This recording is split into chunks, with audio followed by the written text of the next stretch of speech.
Hello guys, నేను మెలికి. నేను సింపుల్గా ఒక చికెన్ ఫ్రై చేశాను, చాలా బాగా వచ్చింది. మీకు కూడా చెప్తాను రండి.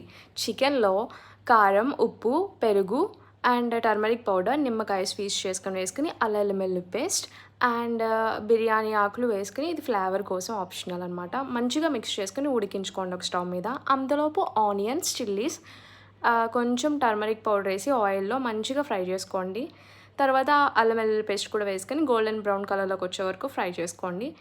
ఈ కొంచెం 70% అయిపోయిన చికెన్ ఉండిద్ది కదా, అది కూడా దీంట్లోకి ట్రాన్స్ఫర్ చేసేసుకోవాలన్నమాట. గోల్డెన్ బ్రౌన్ కలర్లోకి వచ్చిన తర్వాత చేసుకున్నాక కొంచెం కారం, నేను స్పైస్ ఎక్కువ తింటాను కాబట్టి మళ్ళీ కొంచెం కారం వేసుకుని, ధనియాల పొడి వేసుకుని, ఉప్పు వేసుకొని మంచిగా కలుపుకున్నాను అనమాట.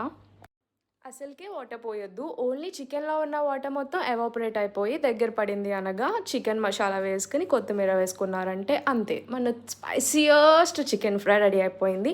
ఒక బౌల్లోకి సర్వ్ చేసుకుని ఒక పీస్ తిన్నారంటే ఆహా ఏముంది, ఫుల్ ఖుషి అయిపోయాను నేనైతే.